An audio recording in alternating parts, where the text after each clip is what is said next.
پته نشته چې د موبین د لاسونو څنګه رپېدل او څه کړي. هلاله شاه ولي د ورور را څنګه کیسه ده؟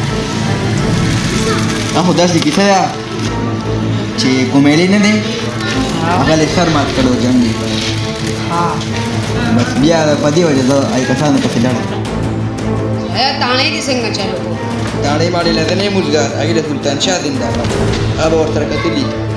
هلاله دا غریب خلک دی نه چې بدله وانخلي دی بیا مستي نه بدله خو اوس شروع شوه.